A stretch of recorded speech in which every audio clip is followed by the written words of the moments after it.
Hey, what's going on, everyone? Welcome back to Idea Studio. I am, in fact, Dana. I'm Jip.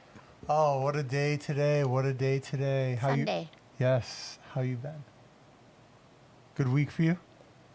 A little busy at school because it's the first week. First and last. Yeah, first and last. No, next will No. be last. Now you have one more week to go. Yeah, I think like 4 days, 4.5. Okay. I'm gonna miss school. You gonna miss it? Yeah. Yeah. What? So tell everyone what you're gonna be doing. Have we talked? I don't think we've talked about this yet, right? So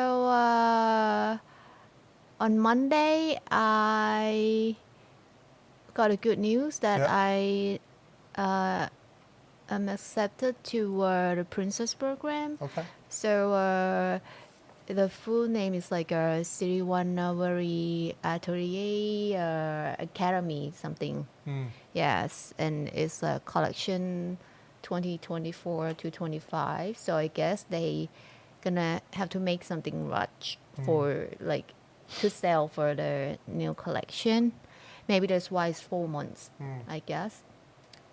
So yeah, so Jib will be working on the princess, the daughter of the current king, who owns a fashion line in France. Yeah, I saw they promote a lot of their dress, like in Cannes Okay. on the red carpet. Yeah. It's like many actors Oh, wow. or singer. I'm not sure where many. So yeah, Jib will be working on their projects So for a first few month months. gonna be like a class, I guess. So Yeah. they're gonna teach a technique and then work for 3 months. Jib was very nervous after her interview. She thought for sure she wasn't going to get it, Yeah. but the fact that Because the way he said like, oh, this year there are many applicants. in only 8 spots. Yes, only 8 seats available. So if I don't get it this time, do not hesitate to send my port next time. It's like, oh, I started thinking like what I gonna add to my port next time. But when he didn't even ask you about your embroidery work, he's like, oh, I see your portfolio, so there's no need for me to even ask you. Yeah, you saw it, right? Yeah, My port. I think, yeah, we put it up online. Joe saw it on, we put it on Patreon, yeah. And real quick, what's up, Joe, Seth, and Eric? What's going on, guys? Thanks for popping in today. How's everyone doing? But yeah, so Jib was, we put her portfolio up there on Patreon, so a lot of work went into that. I mean, there's a lot of pieces in that portfolio as well. Like, we tried to cover all of the techniques that Jib has done, not just embroidery, but we put her painting, her knit, her crochet. I think the only things we didn't put was sewing and tat.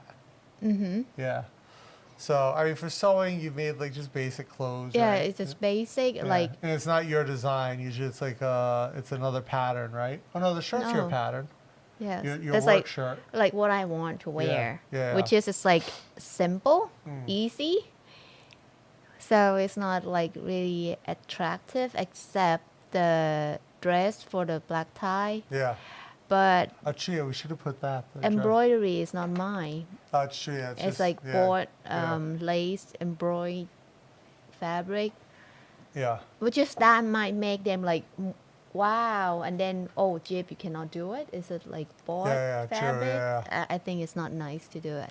Yeah, because that's true. Because it was a piece that you bought that you sewed into it. Yeah. Yeah. It was from when we went to a black tie event in Manila for my friend's boxing match. It was like a white collar boxing thing, and it was fun. But yeah, Jib made her her outfit. So Yeah. yeah, so I think it's going to be an awesome opportunity for Jib to learn more, learn something different within like the same realm of craft. But like these are European techniques that would essentially be out of the realm of possibility for Jib to learn here, or like to travel to France and It's too expensive. spend months of learning just to do this, and then to have to become fluent in French to be sort of taken into a shop where she could get this type of experience. So it is a good I opportunity. think can take it in London, like London Fashion School or Okay. something, or like a Royal School of Needlework. Okay. But it's not cheap at all. Yeah. And Ju- like where gonna stay? No way. So most of the students there, they're rich, like who not live in England. Yeah. Because if they you're have traveling from overseas, right? Yeah. There's a financial commitment level. to pay for apartment, Yeah. stay, and pay for class. Yeah. Not cheap. Not easy. So, Joe, notice your hair is getting a bit longer. Yeah, I tried to get haircut last week, but So busy. sadly no, because last week I'm kind of like, okay, not busy, but You were pretty busy last week. am I? With school, yeah. Is it? Yeah, every day. Last week. Today is Sunday. So last week. Last weekend. Okay. So she said she's gonna go to trip for 10 days. So I have to contact her after May 30. Seth likes the shirt. This is the Nanyang Double Goose collab. I have one as well, but it doesn't fit. Not fit you. Yeah. They didn't make the size. It's a, so their size is run to true Thai size. So in a true Thai size, I'm like a 5XL or 6XL, depends on the fit I want. What it like, says? This is a 6, right? So Jib has an S, and I got a 3XL that's like not even close to, it'd be similar to an L in the US, which is never going to fit me. But yeah, I do love this print. This is the Double Goose Nanyang collab. This is like Double Goose, the t-shirt brand, Yeah. and the Nanyang. So I love that design. I love that print. I have the bag, the canvas bag, but Jib has the shirt. Eric says that institute would be lucky to have you. Thank you, Eric. Yeah, I agree. Jib's super talented. Like I said, I knew when they said in the interview, like, oh, I don't need to ask you about your embroidery skills because I see your portfolio. Like, to me, that was like a dead giveaway. Even though, but one of the things that was a little worrying, one of the other women from Jib's school, well, no, I'm saying one in particular that they interviewed that she told you, they asked, can you start full time right away? Yeah. Right. So when they asked her that, It's but like, then you told okay. me she had been through the program before. Yes. So I was like, oh, maybe that's just because she's been through before. But when they did tell Jib, like, look, there's like a ton of applicants and only 8 seats. I mean, we're talking like Harvard level of acceptance rates. Like, it's that high. Like, if there's only 8 seats for this batch, right? Which makes it super competitive. But I still had faith. I kind of knew Jib would get it. Because they say that you don't need like a fashion experience. Yeah. Just know some like Some basic, sewing, yeah. like basic embroidery. So with that, there are many out there. Yeah, but again, there's not many at your level. I don't know, maybe better. Obviously not, because you got one of 8 seats, right? So, But the other but one I is did, like the teacher from school. yeah. One of the other ones is she was an instructor at the Royal Academy. So, very, again, competitive. And you'll meet everyone Friday, is that right? Yes. So Jib will meet the entire batch Friday. Is it all women? No, one guy. One guy. They I wonder if it's open for. I wonder if it's the guy from the workshop, the Porchon workshop. Who? The older gentleman. I don't know. Because he cranked. He was the other one who was like, you finished, and like he was almost done. No, he finished before May. Oh, whose was he doing then when I got there? Was he doing someone else's? Oh, then there are many guys. Yeah, but this one is like really good quality. Okay, maybe that's him. Yeah. But the one who finished first is like not that nice. So Jib went to a workshop at BACC run by Porchon, which is art university or craft university. Art university. Western and Thai. And nice school, beautiful campus. We've been there for our art exhibit. And I thought it was hilarious because there was like 3 instructors or one instructor maybe and 2 people helping with the class. And they were like freaking out at the quality of Jib's embroidery on the back piece of her work. Because you guys just did a flower, like a 5-petal flower with a thing in the middle. Because they were just teaching technique. It's like you have a half a day basically. Yeah. So I thought it was funny because when I walked in, they've got Jib's work flipped over, and they're like, "Oh wow, wow, wow." I kind of got a kick out of that. And Jib's just one of the other. You said one of the other ladies there was like knew who you were. It was like, "Oh, why are you here? You're from." And Jib was like, "Shh." I would like to know what they're gonna teach because Yeah. they say it like a Thai embroidery, Thai style embroidery, but they didn't show what they're gonna teach. Yeah. So, and like a couple nights before that day, I just saw like they said, "Oh, seats still available." I said, "Oh, why not? Okay, Yeah. then." And you had fun. Yeah. And of course, it's nice. That's the day we saw the Buffalo exhibit up on 7th floor. It's beautiful. One of my favorite museums in Is it Bangkok. red cow or is buffalo? Sorry, yeah, you're correct. It's red cow. Red cow. Why, like a wild animal, right? Yeah.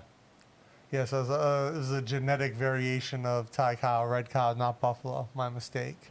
Hey, I see Osito popping in. What's going on, brother? How you doing? Is this the thinnest you have been within a while, Dana? Yes. Looks tired too, buddy. I'm just getting my first hits of coffee. That's why I look a little tired. No, not the thinnest. In not even the lightest yet. Close, very close. So when I used to run marathons, not very well, but I did run some marathons, and not fast either. I'll be very clear. I was 107, 106, like between 106, 108, I would fluctuate. Probably like 104 after the marathon. Because I remember I sweat so much that when I would step, water would shoot out of my shoes. So, yeah, it was pretty bad. But I finished so late, even though you start at like 2 a.m., 3 a.m., I finished after the sun had come up, and so I was just like soaked. Because I was slow. I mean, I'm not a fast runner anyway at distance. I could run, even like my fastest 10K times were like slow times for good runners. Like I could run, I think my Your fast. body doesn't. Yeah, like Didn't build for I've got run. short legs and a long torso, and like I'm clearly, my body is framed to lift heavy stuff, right? So like that's the reality of like my frame. My goal right now, and I'm actually working on a video project with this as well, but to sort of recomposite my body to be more conducive to longevity. So, and Jib has already said, like my quality of sleep is better. I'm not snoring. Yeah, I've lost some muscle tone in this process, but I do have a plan to sort of like regain. Like I would like to be much closer to 200 pounds than when I started this. I was like almost 300 pounds. And I've talked openly about, I wasn't planning on talking about this today, but I've talked openly in the past about the fact that I took TRT over COVID. And I don't think, the doctor who I got TRT from gave me a very large dose of what is like this long-term COVID. Not long-term COVID, sorry, long-term testosterone. So you take it, it's like a long ester, I believe they call it, where it releases over time. When I went, my T levels were at the bottom of the range, like borderline low. And I went on TRT.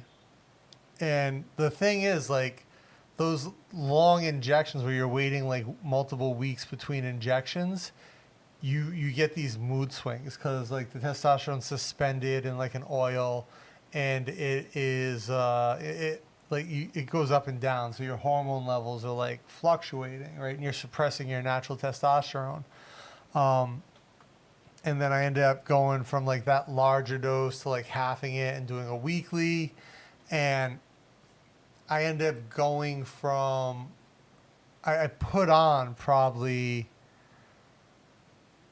25 pounds, like an easy 10, 12 kilos within like 3 months of starting TRT. But I'll say the thing is, like, my body responded really well to the testosterone and the fact that I just put on muscle. I got really thick. However, I didn't lose weight. I think and I believe my metabolism increased on TRT. However, so did my eating habits. So and Jib can attest to this, because like this is one of the things that we've been having an ongoing conversation about, is my relationship with food and my ability to control my habits when I go into maintenance post weight loss. So, and even like when I was running, like it was kind of the same thing. I would just run 15 to 20K a day and eat whatever I wanted. And this goes back to my 20s as well. Like when I was in the Army, right? You're training all day, right? And you just kind of eat whatever, pass out, do the same thing the next day. I never really took nutrition seriously. And when I was a professional fighter, I fought at heavyweight. So weight restrictions were never a consideration to me. And I would work out 2, sometimes 3 times a day and just eat.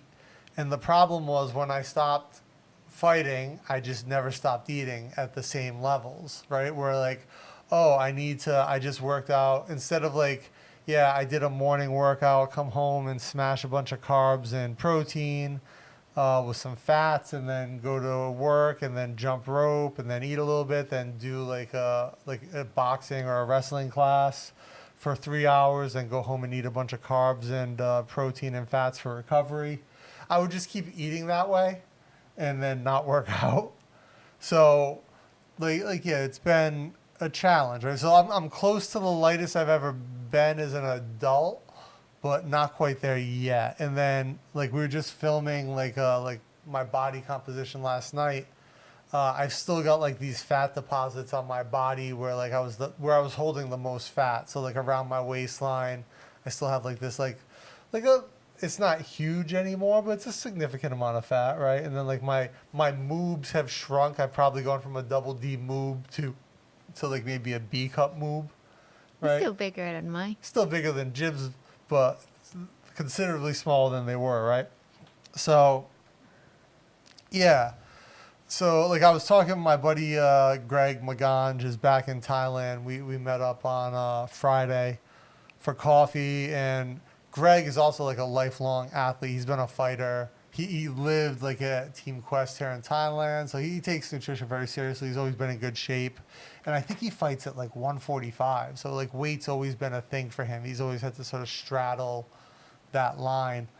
And so we were just talking about like I definitely have always had a problem with like portion control, self-limiting, and satiation. So like Jim and I were just talking about this the other day, because like it's true. Like if I eat 3 or 4 pieces of pizza, I'm probably as full as I would need to be, and as satiated. My satiation and pleasure from that pizza is at maximum. The problem is I'll eat the other 4 pieces in the box and just be too full and consume to make it. And then garlic bread, like whatever else came with it, fries, pasta, right? And like, yeah, it doesn't matter. But like these are things that I need to work on as I go into maintenance when I hit my sort of weight loss goals. So there's a bunch of things to it. And I don't mean to go into this, but looping back to TRT, I put on a ton of muscle, and I got really big, and I was lifting super heavy. I felt really strong, but like I didn't lose weight because I wasn't controlling my food intake, but I could eat so much because I was working out and I was on the testosterone. I came off, which was a very long process to taper off.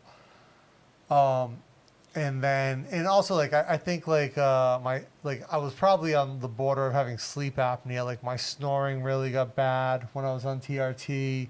I had a hard time resting well.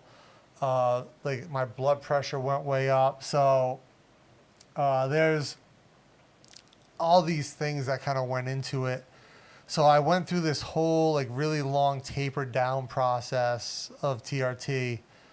to get down and then get off, and there's these other things you got to take to like sort of kick your natural testosterone back into production, which as a process and as a human sucks. I think I was probably super moody when I was coming off and like lethargic. Like that's when I was probably my most lethargic, was when I was like coming off testosterone and I just didn't feel good, and I was like, what's going on? Hard to sleep, but then you're still big again, and then but you don't have the benefits of the hormones, so you're not putting on muscle. You'd work out and everything hurts. So, but then you lose muscle really quick. The problem is you no longer have the facilities to burn fat because you're losing muscle. It's especially if you're already fat, which I was. So it's not like I was lean and I was losing muscle. I had a lot of muscle and I was fat, and I was then losing muscle. But I came off, and then when I got my levels checked again, they were actually higher than they had been pre-TRT. And I think a lot of that had to do with working on my rest and working on just changing my diet, having more cholesterol in my diet, having more fats in my diet, which are minor things that go into your testosterone. But I think like the diet I was eating before, which was 100% plant-based and lower in fat or lower in good fats, wasn't conducive to hormone production. It needs cholesterol. Yeah, it needs cholesterol, but also needs to make hormone. Like I was eating like the fats I was eating when I was eating a plant-based diet were just like not great fats, like fried foods, things like that. So, and like the cholesterol I was getting wasn't quality cholesterol, like eggs and things of that nature. So, or like seafood, right? Shrimp has a lot of cholesterol. So yeah, there was a lot of factors that went into it, and so I'm partaking in this journey now to try to get where I want to be. Jib will always describe like I'm a creature of extreme behavior, I think. So for me, like something that is one way or the other, but this is temporary, and then the plan is to find a long-term solution. And I think I'm reading a lot about like impulse control, craving, sort of self-control. Though the problem is a lot of the writing out there about like self-control and like food habits is just really horrible, like writing, and like just really like kind of like new agey, heady stuff, like, or like stuff where people like describe like this internal dialogue that just feels cheesy to me. And I just want to, like, for me, I just want to understand a mechanism to change so that I can implement. I don't want to understand, like your inner, like the inner voice of your monster that wants to eat things. There's a lot that goes It's just so easy. When you finish the meal, stop eating. Yeah, so, I mean, here's the other thing that I have going for me, guys. I'll get to the comments in a minute. I'm sorry, I've been kind of ranting. I don't mean to. Is that I have a really good model to look at in Jib, and I need to understand that like I can model my eating behaviors after Jib because she's very disciplined. And not to blame my childhood, but I didn't grow up with strong food models as far as like how I should eat, nutrition and portion control and all these things. I quite literally grew up with a morbidly obese mother who essentially taught me to use food as a coping mechanism. And my father, who was an alcoholic, who ate like the bare minimum amount of food to function, and then just the rest of his calories came from beer. So like these were like my food models growing up, like two people on the extreme. My father was his whole life like 150 pounds, and my mother, her whole life was like over 300. So, it's like I had like a 150 kilo person and like a 50 kilo person were my two models, that neither of them had like healthy diets or healthy lifestyles. And so it was like, this is what I grew up around.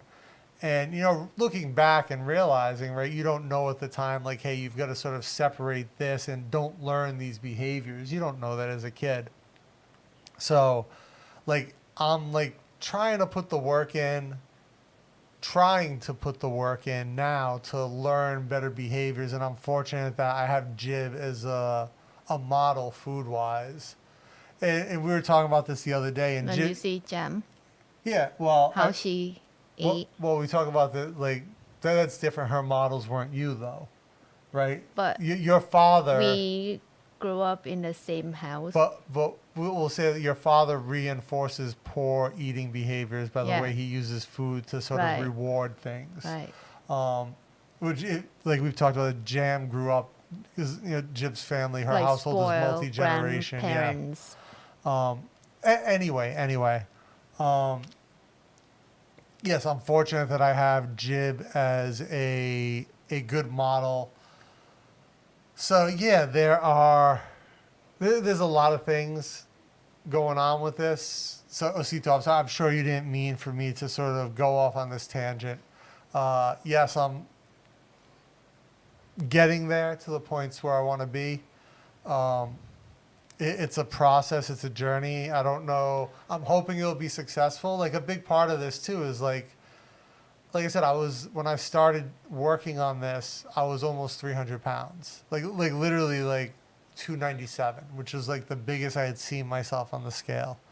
So it was, and like I don't need at 45 years old, like I don't need to be doing 300 kilo deadlifts and like insanely heavy squats. Like that's just not sustainable for me. So it's finding this balance in between at a body weight that is sustainable for longevity. And yeah, so there's a lot to it. I'll share more as I get closer to the end result. And like I said, I'm sort of filming. I didn't plan to film this, but then like after I started, I was like, I should document this, if not for the channel as a documentary, but for myself. And then just like I've been journaling and writing and trying to explore my thoughts, trying to explore my feelings, put the work in. But I was going to say, like, I think especially during COVID when I was on TRT, and we were talking about this the other day, Jib would often sort of prod me about my portion size, or like, hey, like when we finished dinner last night, there was like half a pot of rice left and it's gone. Like, why'd you eat it last night? And like, I wasn't hungry. I just ate it because I ate it. But I would often get like very short with Jib about these things. Like when she would question why I was eating, I would become defensive. And like, so I don't think I would like snap at you, but I would be like, correct me if I'm wrong. I don't think I was like, shut up. But I was like, because I wanted to, just like very short, or like kind of like annoyed that you asked me the question. Yes. And like not the nicest thing to do, right? And that was me not recognizing that Jib was trying to help me. It was me being defensive, mostly because I knew what I was doing was wrong from a health and diet perspective. And it's not even that Jib was calling me out on it.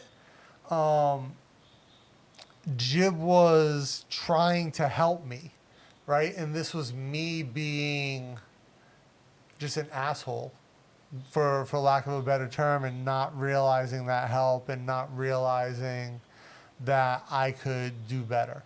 So, like, yeah, these are all things I'm working on. It's part of the process to try to lose weight. But yes, I've lost some weight. Yes, a few kilos, to say the least. So yeah, we will. There'll be more to come. But sorry for I've gone on for like probably 20 minutes. So, Eric, man, thank you very much, dude. $10 super chat from Eric for new bathroom scale fund. Luckily, we have a really good scale, right? The digital scale, it gives you like body composition and stuff. It's probably not very accurate body composition wise, but weight seems to be very accurate. Thank you very much, Eric. Very much appreciated. Let me rock back up to. Let's see. So yeah, it's so tired. Like I said, I was just waiting for the coffee to hit. I feel energized now. Oh, those are your favorite Oreos, Joe. The Ladyboy. If you guys, I shared on. There was a Reddit post over the week of someone making AI generated copies of Oreos, Oreo packages, like pad thai, som tum.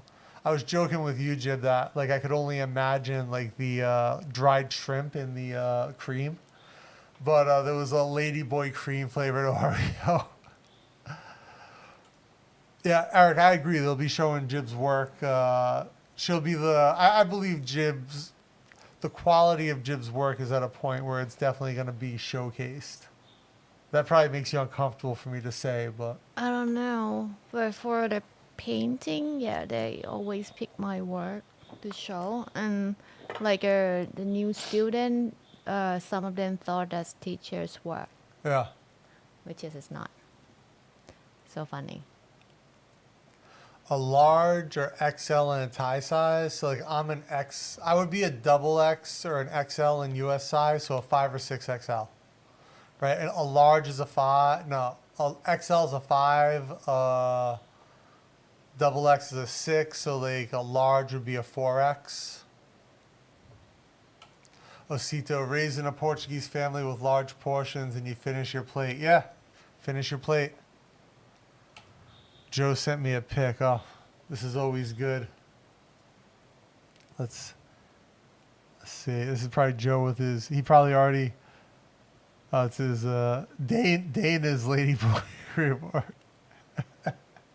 It's personalized to me. Thank you, Joe. Ladyboy cream Oreos. Lifting and surfing, so eating tons of calories. But if you get injured, you have the surgery, you change that. Yeah, just avoid rice, bread, sweets that I can. Rice is basically sugar. Yeah, well, rice not as bad. I think, I don't know, for me, I don't feel as... If I eat rice, I feel a lot lighter than I do if, say, I eat like a loaf of bread. And, I don't know, bread seems to hit different for me. I do feel a little bit more bloated or a little bit more weighed down. Simple carbohydrate. Versus rice. Yeah. You have to digest it longer. Yeah. Slowly these for sugar. I do love bread, though. Sourdough bread especially, pizza. Oh, but yeah, like I have to. Jib's very good at like portioning out like a single portion of rice. Where for me, my mindset previously has always been like, all right, my plate's full of rice. That's my portion. And I don't burn the significant calories to be able to justify that by any means. Yeah, beer. I don't drink a ton of beer. I'm not. I would say Jib and I don't drink a lot. When we do drink beer, usually it's like we share a can. I think I've talked about this before. Actually, I think the bigger problem is that we like that damn peach drink so much. This Suntory, is it Suntory? Suntory peach. I guess it's beer or a malt liquor, but it literally tastes like a Georgia peach in a can. It's insane. And it's like the sugar level's probably insanely high. Yo, Joe, thank you very much for the super chat as well, brother. $5 dues. Dana's last scale was Richard's scale. These superior place. Richter scale. You're looking pretty good, Dana, but you can have my portion of the lady. You know what, man? I love Oreos, and I used to be able to smash an entire pack of Oreos, like no question. So Gator Jake, were your LB Oreos, were those double stuffed? I do love me some double stuffed Oreos. Eric's forming new habits and behaviors is difficult, but yeah, it definitely takes consistency, right? And that's something I'm working on. Again, this is just me working on me, right? Trying to get better. So I think I recognize, and I'm fortunate to have Jib to kind of help me to recognize that, I need to change the way I approach these things, and I need to change the way that I interact with food. Like, that's my biggest issue, And when I've lost weight in the past, like I said, when I used to run a lot, when Jib and I first met, I ran 15 to 20 kilometers a day. I had some foot injuries and a knee injury that kind of slowed that down. And then over the years, I got down to like running 5 to 10K, maybe 3 times a week. And I would lift more. And that maintained my weight okay. But like the problem is my eating habits never changed as my exercise habits changed. When I could no longer run 15 to 20K a day, I was still eating the same amount of food. And also when you run 15 to 20K a day, or you lift for an hour every day and then you run a few times a week, you can get away with eating whole pizzas and packs of mama noodles and sandwiches and all the stuff I like to eat, French fries. I know. I've been there before. Yeah, but the problem is, Jim, that you adjust your caloric intake as you go up and down, right? Much better than I do. Whereas I just like, oh yeah, I'm not gonna run today, but I'm still gonna eat a pizza and order French fries. I have a pants waistband as an indicator. If my butt is too big, then it won't fit. I understand. You're like, but what I'm saying is you're much better at like taking notice and making changes, whereas I am not, right? And I probably do notice the changes, and then they just don't care, or it doesn't register in my brain. Your opinion, what is the top 3 things for a diet? Mine are mindset, food, enjoyable workout. Well, for diet, yeah, I think, well, I don't think of workout as part of the diet, right? I think like that's just part of like sustainable living. In my mind right now, I think Jib could answer this better, but I believe mindset is probably top on that list as well. And then habit, I think habit for me. You used to work with patients that had restrictive diets, Bib. What do you think? Is it mindset and habit important more than the food choice? Like, where are you at with it? It's just mindset. Okay. I think mindset is the most important because it's so easy to access to the food if you live in city. Yeah. If you have money, you can eat anything. Yeah. When you go to supermarket or a restaurant, it's up to you to order and to put food into your mouth. Yeah. No one like feed you. It's just you make decision. True. Yeah. Like you're gonna pick salad or you can eat the whole pizza. It's up to you. Yeah. So I'm not gonna say like, oh, don't eat those carbs. But it's like, you know yourself that, oh, I'm a bit like chubby this month, so okay, this time I'm gonna go with salad, no pasta, or just go with just like a soup, like a clear soup, not cream soup, something like that. It's your choice. Yeah. If you like notice that, oh, you gain weight, okay, no cake this time. Yeah. But when like sometimes like you walk more in some week or work a lot, not much time to eat, you feel like, oh, I'm lighter. Okay, I will just reward myself with a piece of cake, not a pound of cake, something like that. So it just like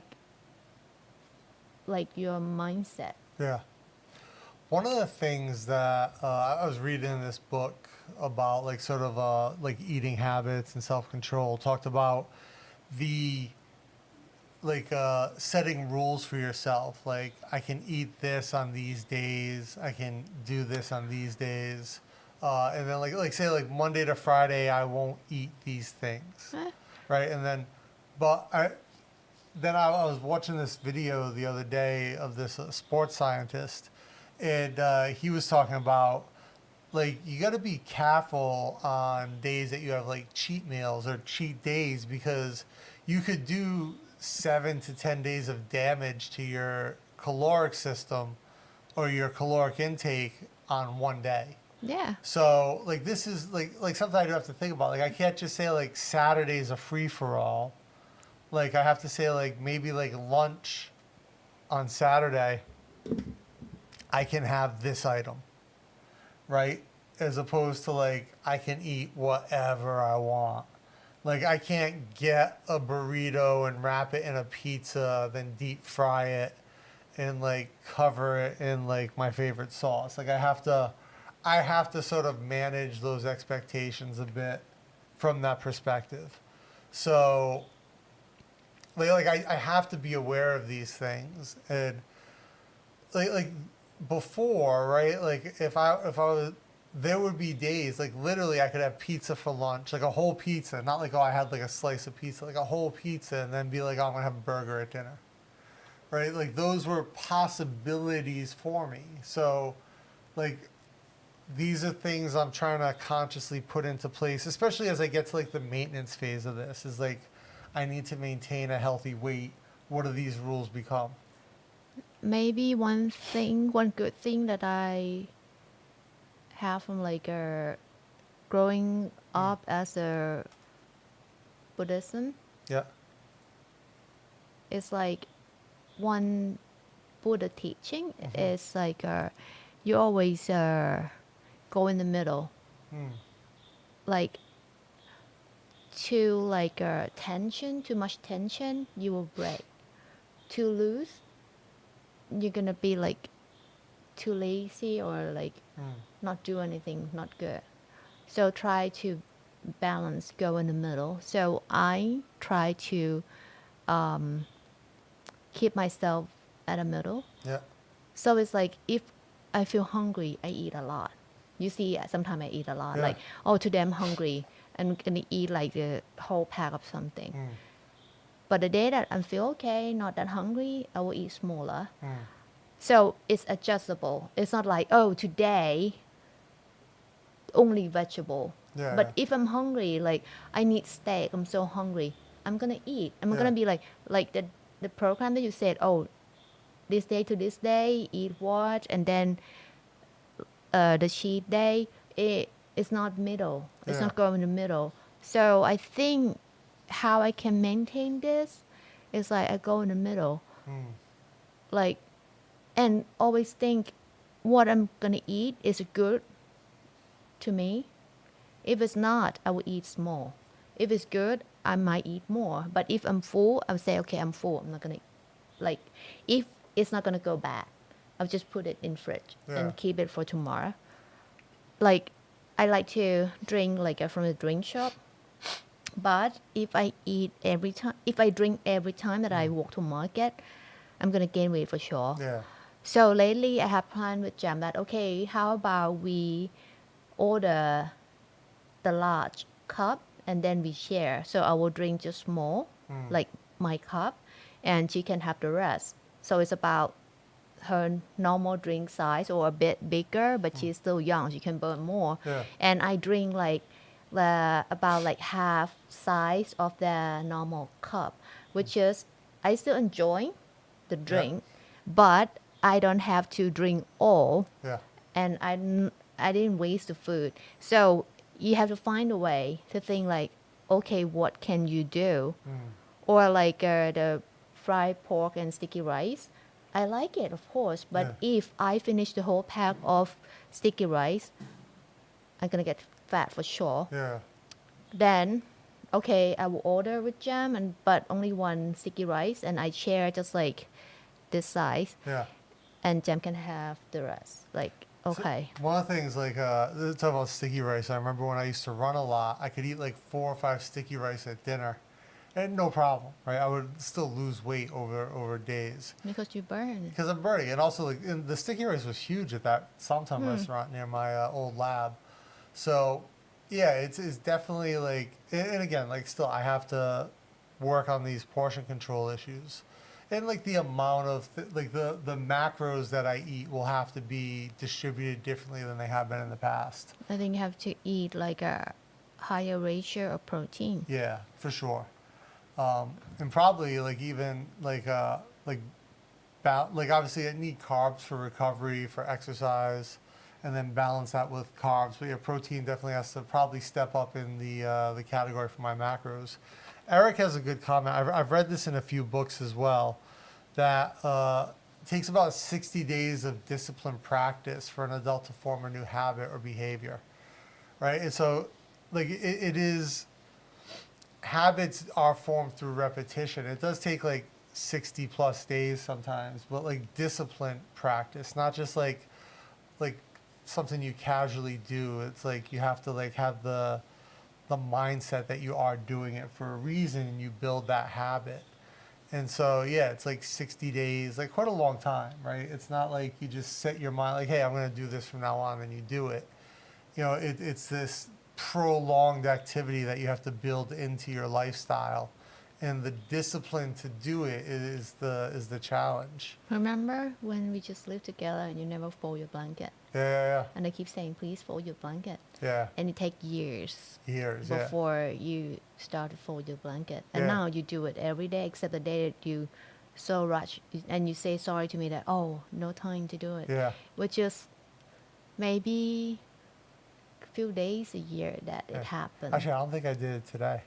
I did. Oh, that's why I didn't do it. So, see, you can change. Yeah. I don't know why you decide to change that, because I keep saying every day, like, fold your blanket, fold your blanket. Well, I think visually, right, it's like also the stark contrast. So we don't sleep with the same blanket because we use different, obviously, well, it's funny because now that I've lost weight, like I'm much colder. Like I realize, like, also, like, I'll say, like, I don't sweat as much now as I did when I was much heavier, right? Like, when I was at my peak heaviness, I could go for a walk and just be drenched in sweat. Now, I go for a walk and I just have kind of sweat spots on my shirt. But also, like, when the aircon's on or if I'm somewhere cold, I notice that temperature delta quite significantly. But our bed, we sleep with 2 separate blankets, right? And so Jib would always fold her blanket, put it at the foot of the bed, and I would just kind of kick mine off and clump it up at the bottom of the bed. And so now, like, we both fold it, put it at the end of the bed. And then sometimes at night, though, I come to bed, I don't pull it on. I just like, just want to lay down, right? Because oftentimes what happens is we both have a bad habit of doing this. We work until we're just absolutely exhausted and then go to bed and, like, pull it over us. And, like, sometimes I'll get there, Jib doesn't even have her blanket on. Especially, like, last night, you didn't have a blanket when you got to bed. I didn't turn on AC. But you went upstairs. I think you just passed out in the bed. You were exhausted. Yeah, I swung something. Yeah. And she, like, Jib's like, she puts her stuff and she's like, all right, I can't see. She's working on an embroidery project. She puts her needles down. She's like, I can't see. I got to go to bed. And, like, I'm like, all right, I'm finishing up. I was doing some writing. Working on the website for the boot brand that I've talked about. We posted some samples up on Patreon from the first model, but I met yesterday. I was at the boot workshop. I'll put some photos up in the community tab as well, 1 or 2 from yesterday's visit. But yeah, it's really coming along. I mean, like, we made some good progress just on design elements yesterday. We met with the pattern maker for the boots.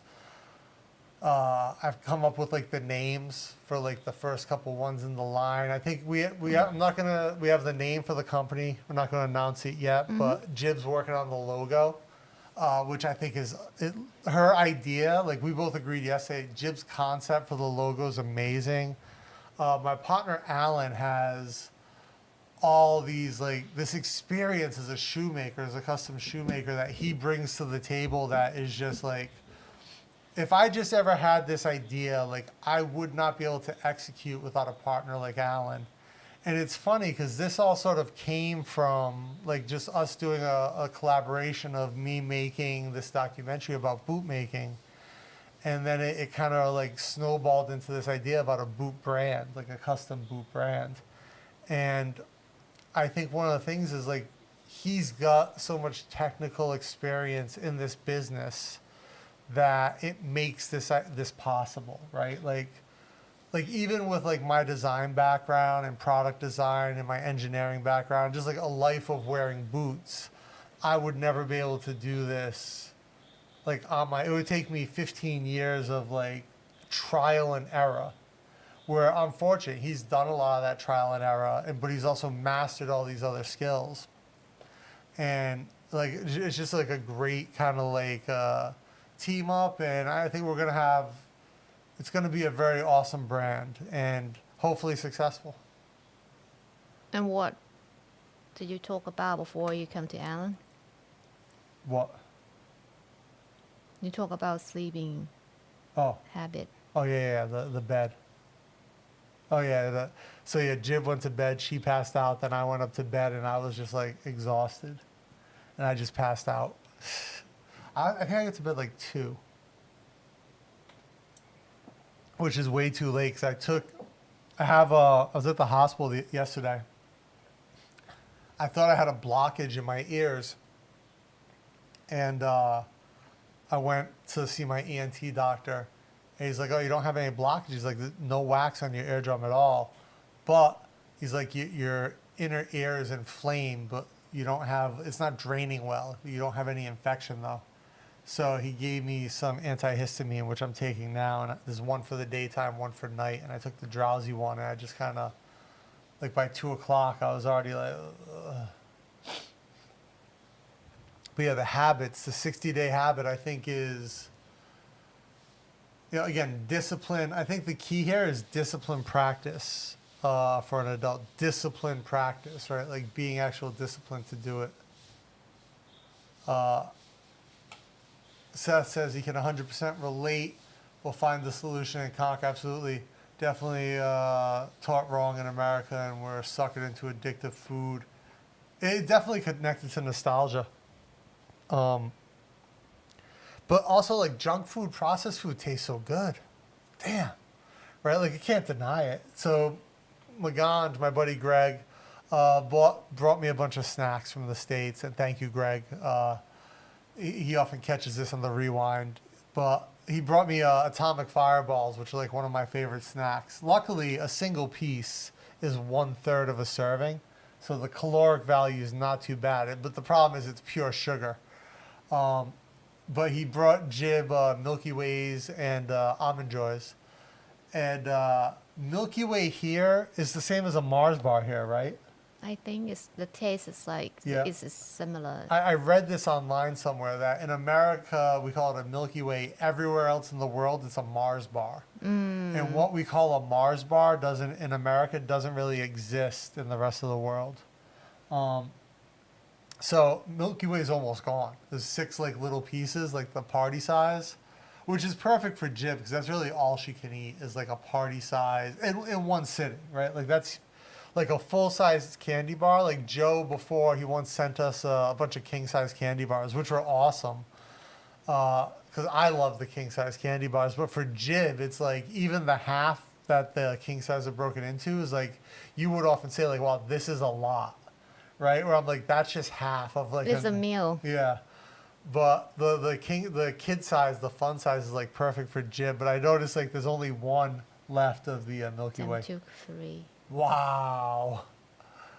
So yeah, the Milky Way is nice. Obviously, everyone knows Three Musketeers. Jib freaks on the Three Musketeers. Those are her favorite thing. I don't think they sell that here. Three Musketeers. It's like so moussey, like it's so airy inside. I remember when they changed the inside, it used to be a thicker cream and then they aerated it.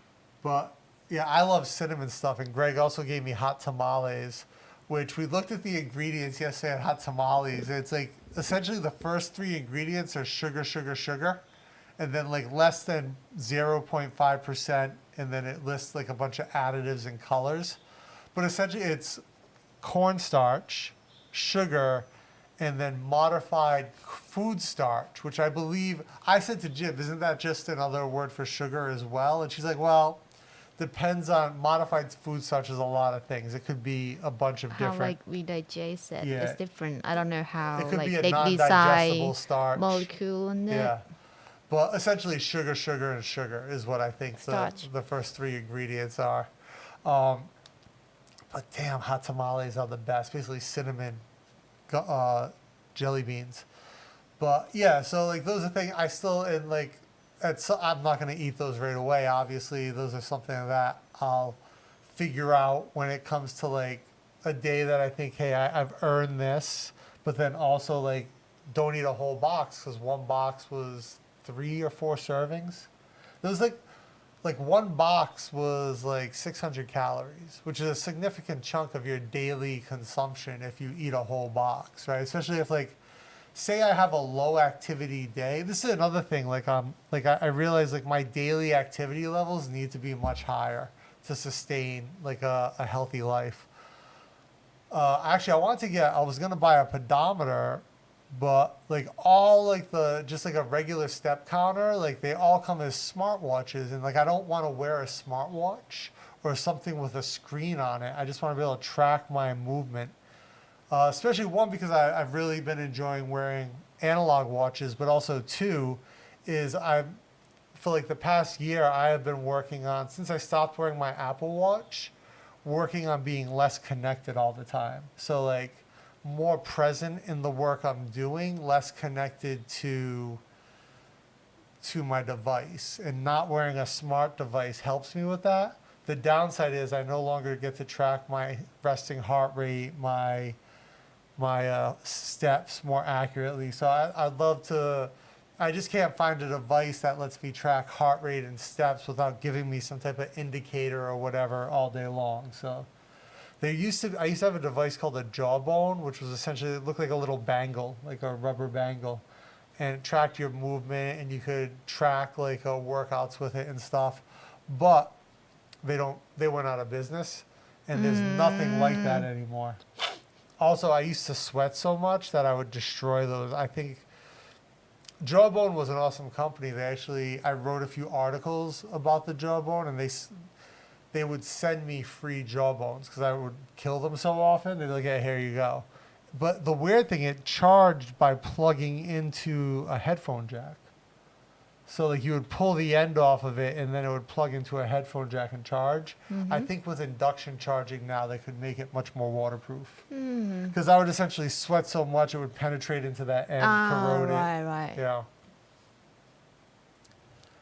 Let's see. Thailand does have very healthy food. This is true. But it also has access in Bangkok. You have access to all the delicious junk food. Like there's 5 places that make a fantastic smash burger. There's great pizza places within delivery. I think one of the things that will make, when we move to the other side of the river, I think that will make my choices for unhealthy food a lot lower. Especially because there's no Pizza Mania that delivers to the other side of the river. Key. But they have Pizza Hut and Pizza Company. Which I don't eat because they're and horrible. Domino. I can get by with some Domino's. Yeah. The one that you like the too. pocket, yeah. They get us hooked on cocaine, dopamine. Yeah, the food is like crack, essentially, in the States. For sure. Richard Wallace, how's it going? Eating rice fills me up. Eating bread or pizza just makes me want to eat more bread. This is true. Like, a slice of really good bread or a slice of pizza, it does make me crave more of it, right? And I don't feel great afterwards. That's definitely true. No Elboy cream Oreos. So Patty's back in Thailand with his girlfriend. I know. How is your favorite? Anyway. As long as he avoids me, he'll be fine in Thailand. Jake says, the older you get, the more mindset plays into it. I could drop 5 pounds in 3 days when I was 18, right? Yeah. No more. So persistence requires more determination. Yeah, and also like when you're young and you're like in the army and you're PTing every day, right, Jake? It's like you have to go to PT at 6 a.m. or your first sergeant's going to come beat the crap out of you. Right? Or in your case, probably your captain. But yeah, it's like you've got to show up to PT every day, and you're running 10 miles. You're doing an hour of calisthenics every day to a standard that's being set. You can eat a lot. You can eat whatever you want, and you would eat. My breakfast used to be epic, like post workout, especially when I was at Fort Bragg at SWIC. You'd finish your PT in the morning, go to breakfast. I'd eat 5 eggs. I'd eat, toast and, bacon, whatever they put on the plate, whatever they had, and it wouldn't matter. You'd be losing weight. Didn't matter. Joe says, my food in a day is 3 hard-boiled eggs or steel-cut. I love steel-cut oats. A cup of course, you have more than 4 cups of coffee. You have 4 pots of coffee, Joe. 2 protein shakes at dinner. I do 16-hour fasting. Nice. Senor. Losing weight is easy. You just need to work hard to make money to pay for Ozempic. What's that? Ozempic's that drug that all the Hollywood people are taking. It suppresses appetite, but I think it has other metabolic impacts. Right, I think there's still going to be, from what I understand, Ozempic's appetite, its main thing is appetite suppressant, Frank, but it may also have metabolic impacts. I'm not sure. The injection thing, Ozempic's one of these things where it comes in a pen and you dial a number for your injection and then it has a needle already on it. It's like a insulin pen. Yeah. And then it loads and then you just push it in. When I was doing TRT, I had to fill the syringe and then swap the needle because it's so thick you have to use a big needle to pull it. And then you use a very, very thin needle to inject it intramuscularly. And it takes more than a minute to push the injection in with the thin needle, with a 27 gauge needle. Because if it's oil based, it's hurt. It doesn't hurt. It just takes a long time. It's hurt if you push quick. Yeah, well, you can't with the small needle, right? If I use I would fill with a 16 gauge needle, which is huge. Use 22. I would use 27 to inject, right? Because you're injecting so often, you don't want scar tissue. Then you have to alternate left side, right side. But then there's also issues with this, right? I don't know what it's like to inject in Ozempic or insulin or anything, but if you're injecting tests, right, you get your body wants to fight that injection. You get these inflamed spots for a few days. So I used to have to use my electric massager and I would massage that site after injection for 20 minutes just so I wouldn't get this big inflamed knot in my muscle for days and days. But yeah, I would also super sterile. I'd sterilize my entire area, everything with alcohol. And I was always afraid of getting an infection from, even though everything's sterile, new needles, you just see these horror stories online of guys. Yeah, you're afraid of infection, but when we go out, you touch everything and then you use your hands pick food into your mouth. Yeah, but I'm not injecting it into my body. I'm worried about getting a bloodborne infection from an injection. It's not that easy. It's not easy, but again, I don't want to skimp on the protocols. Right, I would sterilize my entire injection work area, then that whole part of my body, my hands, lay everything out on sterile padding, right? Very, very sterilize the bottles, the breaker, everything about it. And but you see there's guys online who would get infections in their arms, their legs, their injection sites, and it looks horrible. Right, and then they're draining stuff out. So, I definitely don't miss that, right? And like I said last time, I'm sure if I got my test tested right now, it would probably be very low because of my dietary restriction and the lack of lifting I'm doing because I have basically 0 carbs in my system. So, my exercising is basically my base level activity. With a little bit of push-ups, a little bit of kettlebell, but I just don't have the energy right now in the phase that I'm at to do a ton of it for strength training. So I bet you because I'm not doing heavy lifts, I'm not doing any lifting, it'd be pretty low. But I know that's secular, right? So I know I can bring that back up with proper diet, sleep, and exercise.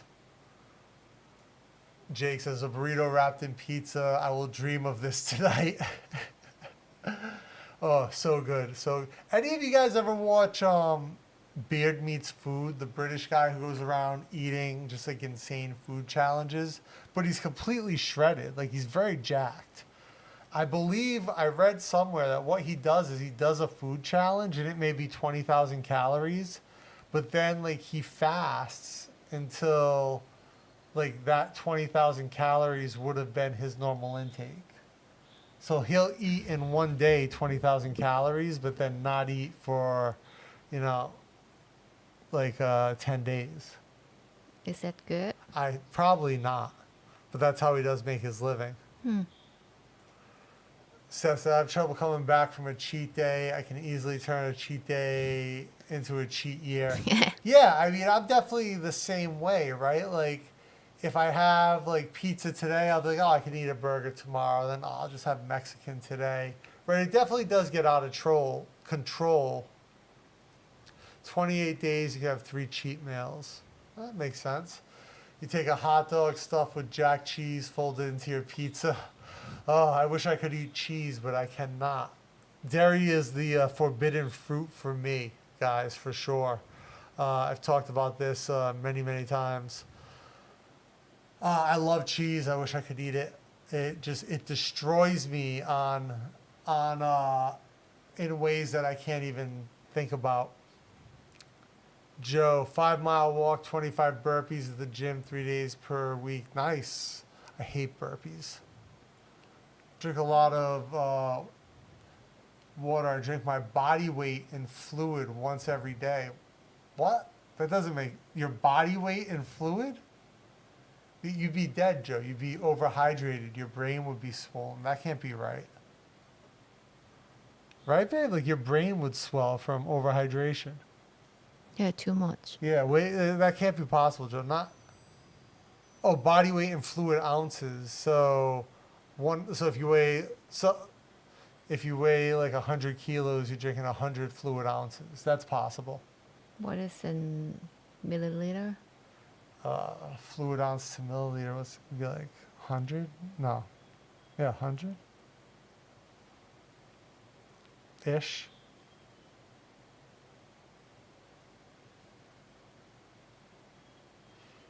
Looking up metric 29.57. So say 30 ml per kg.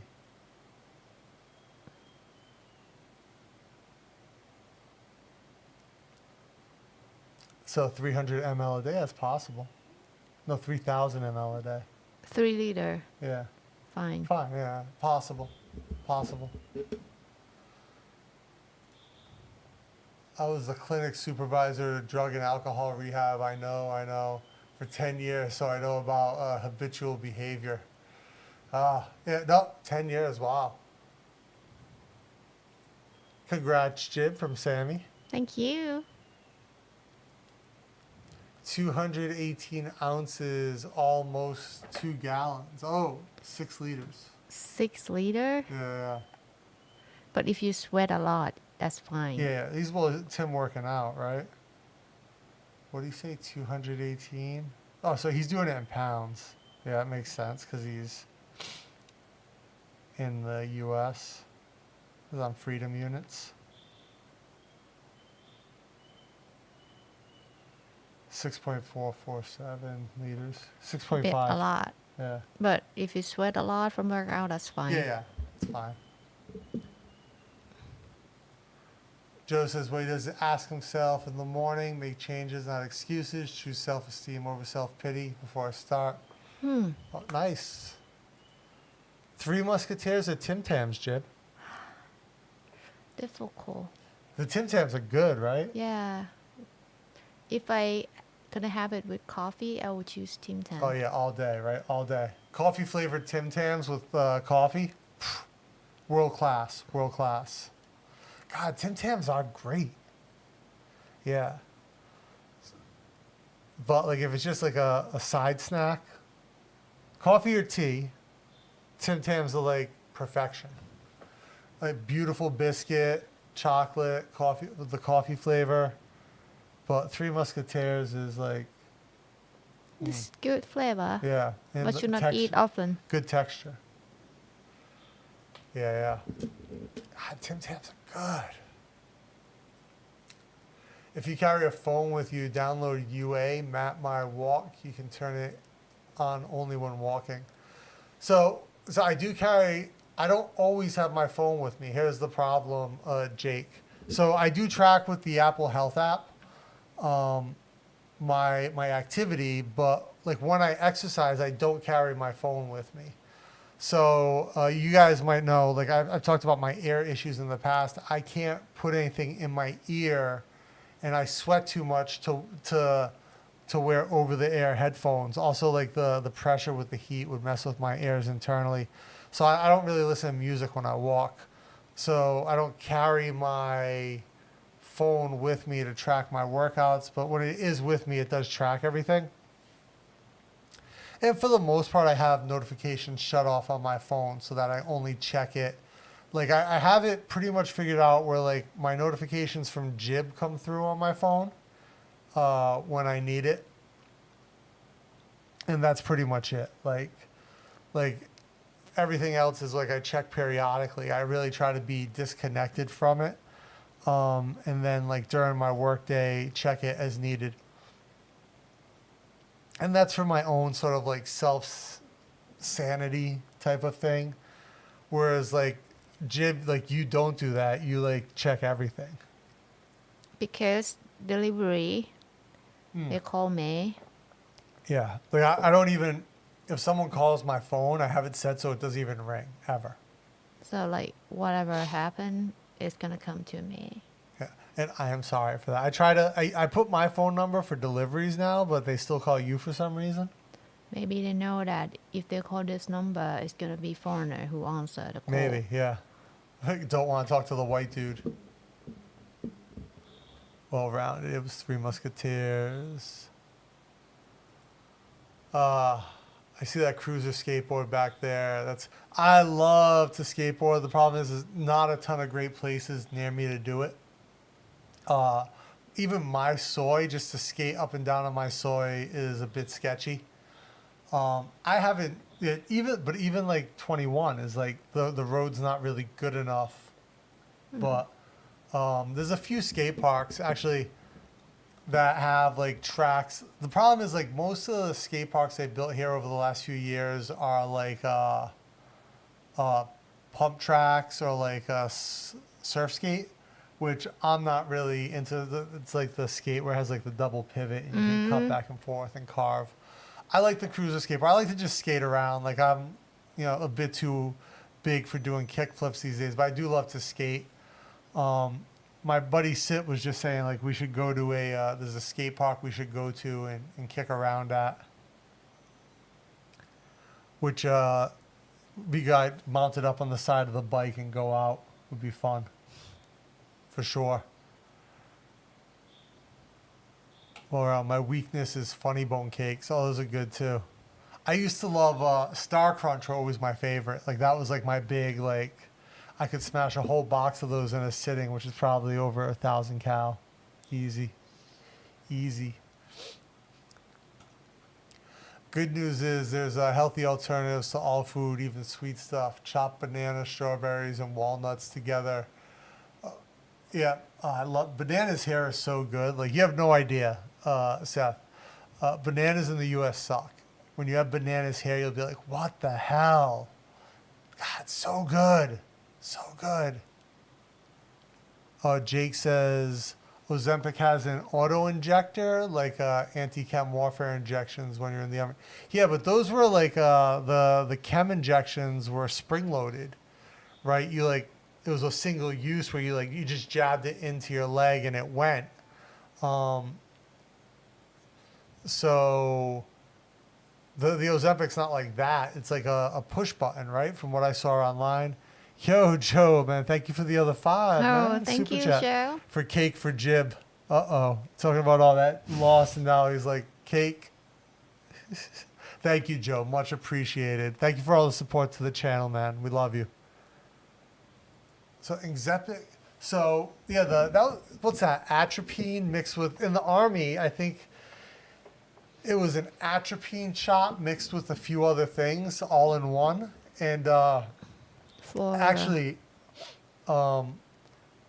they're so dummy proof, right? It's like, but people would still mess it up. I never saw this happen, but I heard of someone who pressed, like in the army, it literally has an arrow. It says, inject this way, press here, right? And arrows pointing to the ends. But I've heard stories of people who like, they put their thumb over the injection site and jam the button into the other person's leg or into their own leg, and like you get the needle, and it shoots out with such force that it goes through the bone, and Yeah. it's like surgery to get it out. Like I've heard of people who've made this mistake. I've never actually seen it happen, but yeah, I believe it's an atropine with a few other things mixed into it.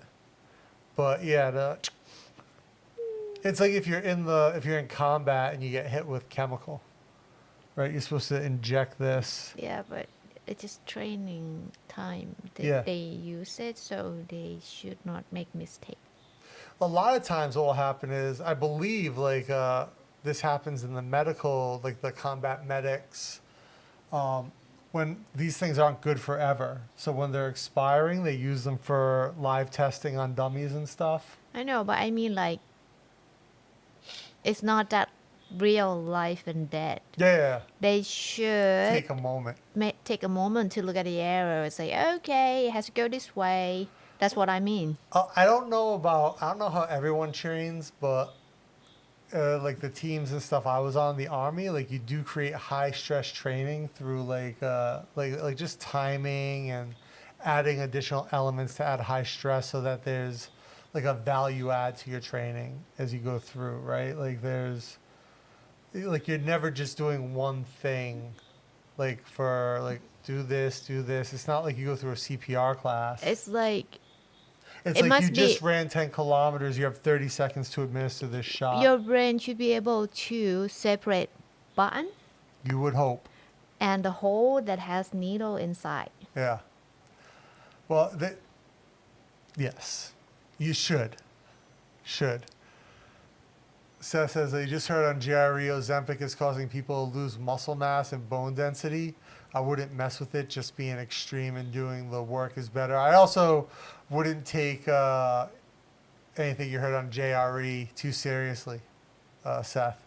But it's possible. I mean, everything has side effects, right? Even the food you eat, right? So, like the choice of coffee you make in the morning, right? All these things have side effects in some way. So a drug like Ozempic that makes you lose weight, it could make you lose muscle mass and bone density, but also sitting all day and not doing anything makes you lose bone density. So these are all potential realities, yeah.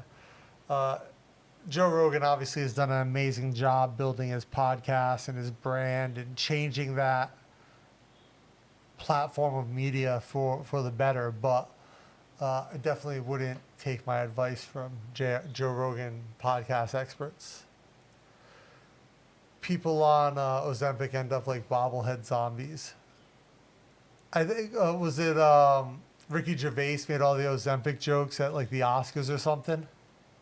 Nikki, what's going on? Glad to see you. Productive meeting. Yeah. I looked fat in the meeting. The production call. Yeah, Joe was complaining that we did the Patreon production call, talk about projects, get feedback, share some like behind the scenes stuff. He said he looks fat on the screen. You got to change your camera angle, Joe. Get like a more flattering like Instagram model angle. Good old British weather. Yeah, we've been having some crazy rain, right? Crazy rain. Floods. I think our septic tank might be like overfilled from the rain. That's why we're getting like some of our drains are smelling like. Should we tell Lung that we need to get it drained? Then they have to drag like The line hose. Yeah. through the house. Well, If you're not gonna leave here that long. yeah, maybe just wait. Oh, from the ticker, fish sauce, soy sauce. Yeah, which one would you choose, fish sauce or soy sauce? I put that in the ticker this week. If you had to pick like the better flavor comes from fish sauce, but It soy. depends what food you're gonna eat it with. I think fish sauce gives you the better umami blast when you add it to things. Yeah, but if you cook Chinese food, Chinese stir fry, you're not gonna use fish Sure. sauce. Like if you're just gonna put something on rice as a topping, right? It's just gonna be a little bit of soy sauce. But if you're gonna have Thai food, you need fish sauce. Yeah. I think it'd be easier to give up in Thailand, easier to give up soy sauce than fish sauce. Correct. Yeah. It'll do with the beard that eats all those meals. I figured he probably must do some fasting. Yeah, I believe that's what I believe I saw. Like he would eat like these 20,000 cal meals and then fast. Yeah, beard meets food. Great beard on that guy too. Absolutely fantastic beard. One tutorial. Hey, long time no see, man. I'm dying. I just finished translating a couple of paragraphs from one of the cannabis books that I've got. Took me nearly 2 days. I'm done. I can't do any more. I'm not professional. Sorry. Hey, man. Haven't seen you in a minute. So are you translating English to Thai or Thai to English? Which one are you, why are you translating it for work? What are you doing? I'd love to go to the pump track. I don't do tricks, but I love just cruising around, skating. That's my thing too, man. Just like jumping on the board, kicking around. Famished, yeah. After a translation, no doubt. Hard work definitely makes you hungry. Yeah, everyone heard the story of the fool who shot the audio ejector through their finger. Yeah, like I said, I heard the story. I've never seen it, but I saw an x-ray online of someone who had it going through their thumb. Yeah, I can't imagine. As pilots, you've got that in your kit, right, Jake? Like that would be like in your emergency kit? What was the shot in the Army that put a knot in your... Oh, that was the coagulant, right? The blood coagulator. It's like a clotting agent that you get. You go through the line at basic, you get like 20 shots. And one of the ones is like a big cold shot. They put it in your butt. And they inject it like in the top of your butt cheek. And it makes like a big lump, and you gotta like break it up against the wall or like on the floor for like 20 minutes. I believe it's a clotting agent, but I'm not sure because it doesn't. In basic, it doesn't really make sense to get a clotting agent as an injection. So because they can't last that long, so I don't know how long. What it would. I don't know what it is, but I remember someone telling me it was a clotting agent, but again, that just doesn't make sense to me. Yeah, take most of it with a grain of salt for sure. Best camera angle for me is off. No, that's not true, Joe. Gambul? What? That was Gambulin. Oh, the injection. I don't know what that was. Like I said, I remember someone saying it was a clotting agent that we got the injection of, but I don't remember. Like I said, I just don't remember like what it really was, but it could have been a clotting agent. Like I said, when you go into the Army, you get like there's one day like at the very beginning of basic, where everyone just lines up and you go through and there's like 5 stations of like people on either side of you, and they just inject sharps, inject sharps, inject sharps. Everyone gets injected. So it's like, and you get like a dry spot on your skin because as you're walking through, it's like everyone wipes you with alcohol, injects, wipes you with alcohol, injects. And then you get to the last one, it's like in your butt. Yeah, so you get it in both arms. That's a rough next day because both of your arms hurt so bad.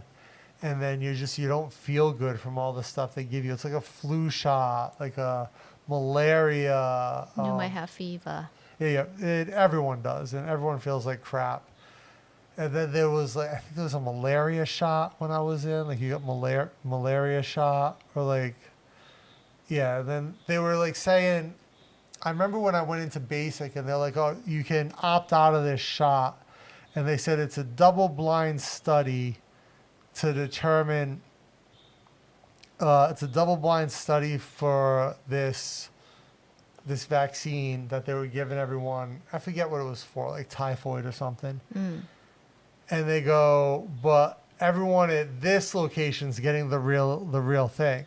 And I remember I raised my hand. I was like, excuse me, if it's double-blind, you don't know what we're getting. That would defeat the purpose of double-blind. It means that, not even the administrator of the drug, the person giving it, knows what's being administered because it's double-blind. They were trying to eliminate bias in the study, and they told me to shut up and sit down.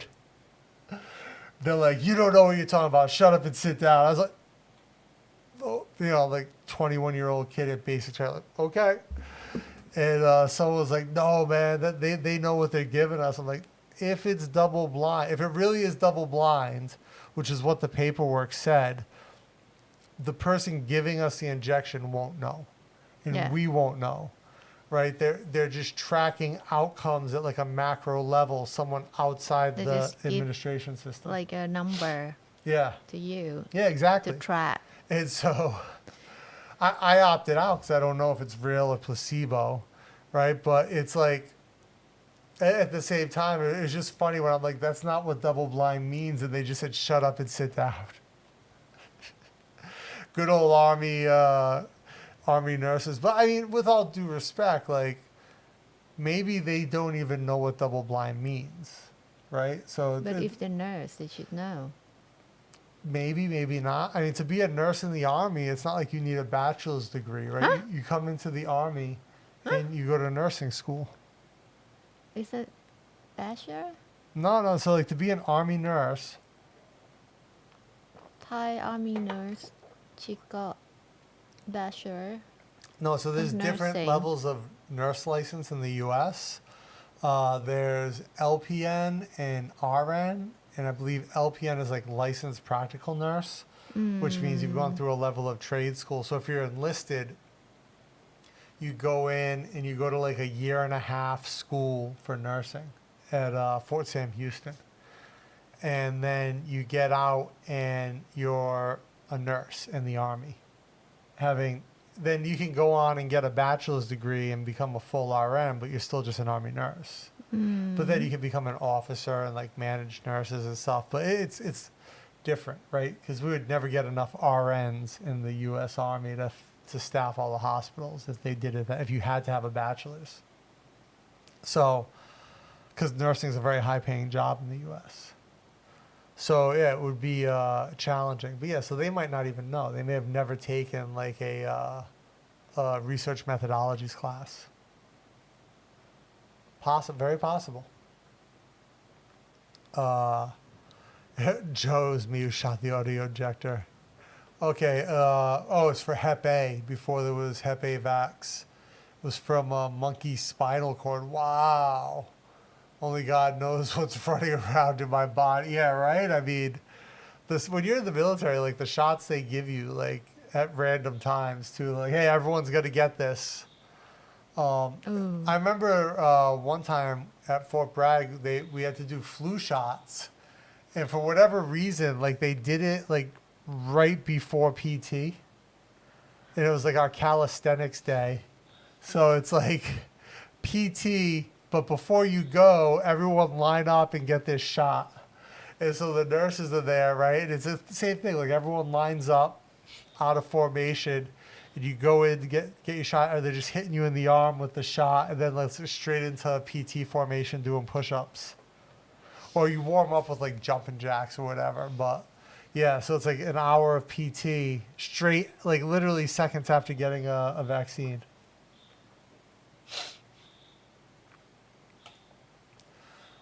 English to Thai, do it for Thai stoners, self-imposed. Yeah, so one tutorial, what do you think is going to happen with the government and cannabis? Like you think, I think nothing's going to happen. I don't think they're going to ban it.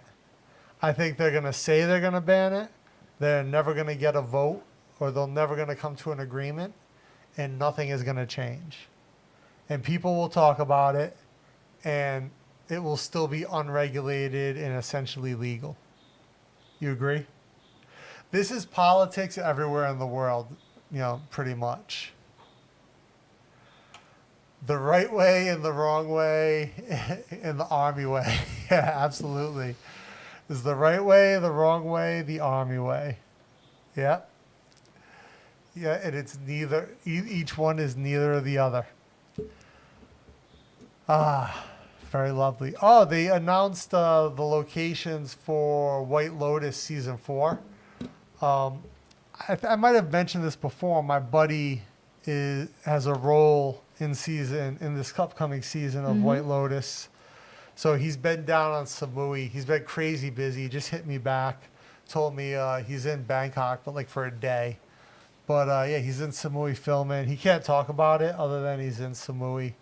And I'm sure, like, he's a great actor and also like, he's a great singer. But I'm just excited for the opportunity for him because it's an international show, right?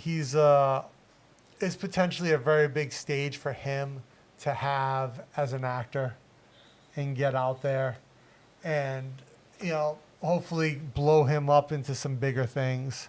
Because he actually had been cast in a Western movie that filmed in Australia previously. And COVID happened. He couldn't leave. So this is like a huge opportunity for him. He's at a place in his life where it's like really possible to like blow up. So I'm super stoked for him. Can't wait to see it. Good luck trying to stuff the hippie lettuce genie back in the bottle. Yeah, right? I think where Thailand messed up on this, honestly, is just like the lack of regulation when they rolled this out and just letting anyone run with it. Well, when they start this, the Minister of Health said is focused on health care. Yeah, but then somehow people just enjoy the flower. So he left it. I believe he left it intentionally vague to allow this industry to open up. That's my belief. I don't know, but I mean, like, whatever. If you don't go to use it, nothing gonna happen to you. True. It's your choice. But I just believe the regulation and the law was left intentionally vague to allow this to happen. Whereas if it had happened otherwise, like had they put a little bit more regulation in for like how it could roll out, it could have been, the industry would probably be a lot healthier overall right now. Yeah, but like remember when they just opened, like they said, oh, this is legal. Yeah. I don't know how many shops open. Thousands. And like crazy price for flowers. And now it's like so cheap. And the farmers like said, oh, I watched the news maybe last week. They said they agreed to put it back to illegal. It's like, what?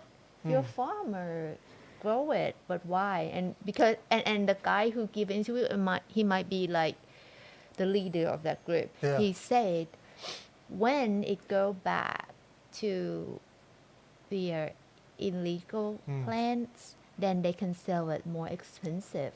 Yeah. Do you understand that? Yes. Illegal. So then they're gonna Keep kind of growing it, yeah. underground sell it Here's more expensive. Like, yeah. but that's mean you can go to jail for that. Here's I don't understand. the risk to reward, right, on the cash. And here's the other thing, right? It's not an easy plant to grow to a high quality end product. Oh. Right? But then also there's illegal imports still coming into Thailand that are hindering the growth of the domestic market. Right? So a higher quality product being imported from overseas that is undercutting the market price-wise and quality-wise. So there's a lot of things to it. I think it's so many shops opened up that it really has left little opportunity on a retail side. And so many people that opened shops that probably just had no business opening a shop. Like they just didn't understand it enough, or they didn't really have the passion for the industry to operate as a small vendor. It's like before this, it's like, oh, you don't know what to do. Okay, let's open cafe. Yeah. And now, oh, you don't know what to do. Yeah, let's open a cannabis shop. Yes. Yeah. And that's just like, it's oversupply. Yeah. And I think eventually this type of business gonna go back to balance somehow. Like Yeah. only like a just a small group of people that really use it. Mm-hmm. They're gonna just those group as a customers, and the rest of us just like whatever, we don't care. Yeah, if you don't have a shop on Sukhumvit in Nana or Asok, I mean, you're probably struggling. And even like I know shops, big commercial shops on Asok that are built in Nana that built their whole business model around tourism that are struggling because there's just not enough to support the infrastructure they had to build out for those shops. So, you know, there's a lot to it.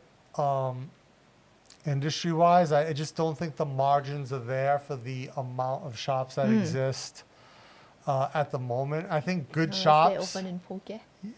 I think the other thing is there are shops that exist like where the owner is very involved. They're very centric, and they've fostered like good community. The same way a good YouTube channel grows, right? There's community. There's buy-in from the people who make it, who grow it, and like those shops seem to do very well, even at like a not ideal location or at a smaller scale.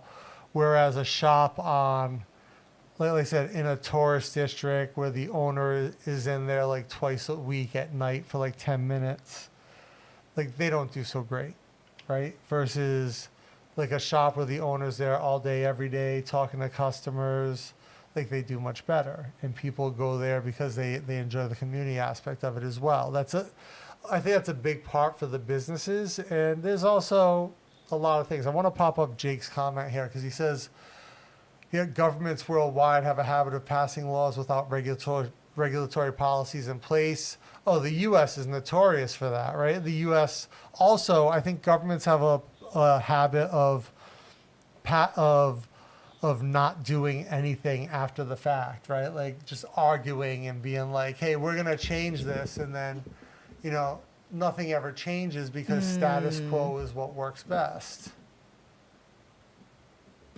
Joe went on a date this past Wednesday. He's going to stop doing that. Oh, tell us about it, Joe. Tell us about it. What's it? Rumor is there's still Thai buyers on the West Coast dealing with brokers importing directly to Suvarnabhumi. Ooh, yeah, I don't doubt that. I don't doubt that. And also, Greg, how are you, man? Nice to see you in the chat. Yo, Dave, what's going on, brother? The babysitter didn't show up.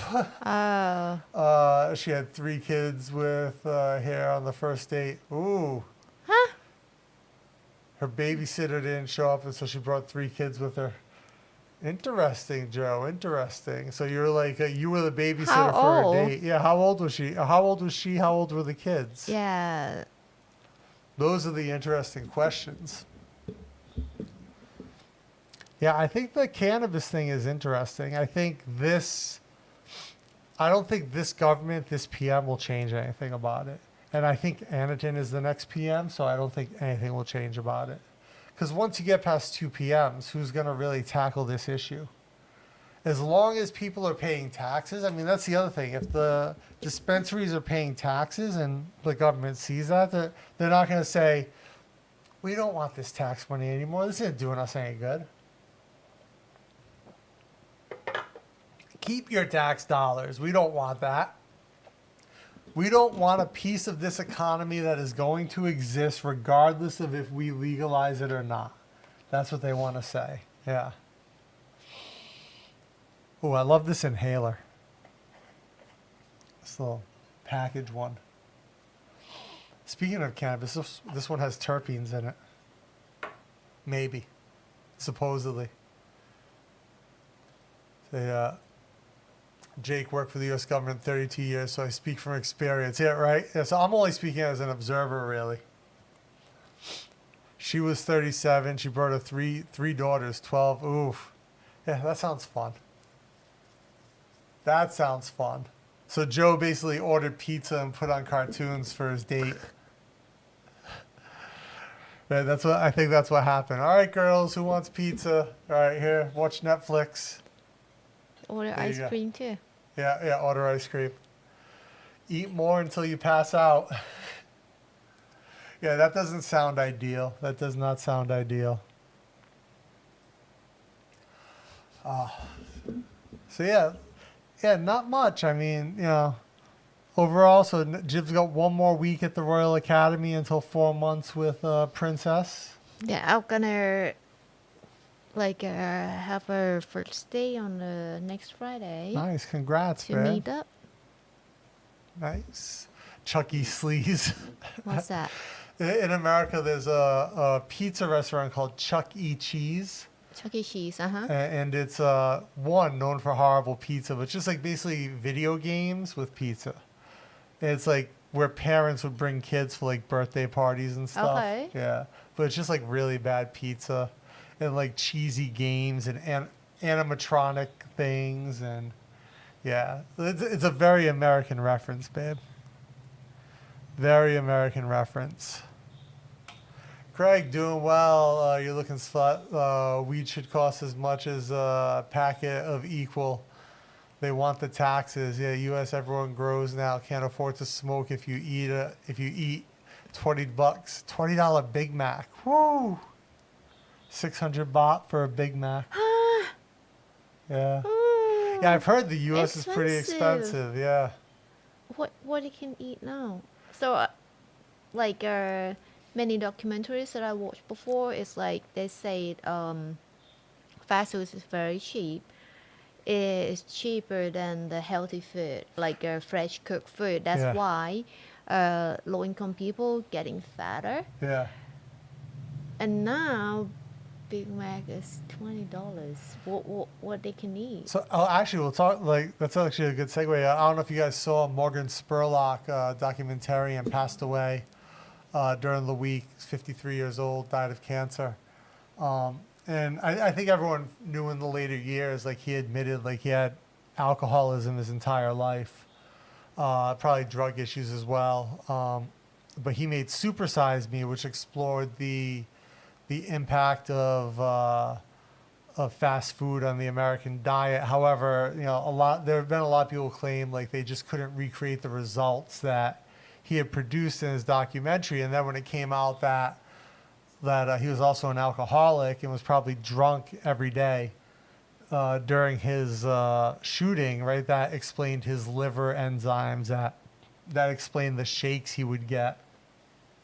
Is that he was probably going through periods of detox and getting the alcoholic shakes, which I remember seeing in my father growing up. He would wake up with like the shakes, like from not drinking. So yeah, it would. It's definitely a challenge, and dealing with fast food. But yeah, I've seen like America's just suffering from like insane inflation. Yeah, pretty wild. And So move here. it's funny because we used to joke about other countries like having crazy inflation, it being a sign of like the economy collapsing. Now America has that inflation. Oh, she said, "Hope you don't mind." Whack-a-mole, yeah, right, Jake. When we're pricing in effect, U.S. and Canada, it looks more and more like Ukraine sanctions are meant to keep the U.S. taxpayers on the farm. And maybe went to Dave and Buster's for his date with the kids, spent $350. Dave and Buster's like a high-end like version of Chuck E. Cheese. Why is so expensive? It's like 12,000 baht. Why is so expensive? 3 kids playing video games, eating expensive food. So Dave & Buster's is basically... That's gonna be like a buffet in hotel, like a 5-star hotel here. You would pay less than that for a buffet in a 5-star hotel. Like a Sheraton, Yeah. Shangri-La. But so date 2 adults and 3 kids, right? So he's talking dinner plus video games. Oh, dear Joe. Yeah. I wish I have like a single friend, not like a American guy. But sorry. Whoever left single now, they just don't care about guy. Like whatever. Yeah. Just True. happy with the dog or cats that they have. Yeah.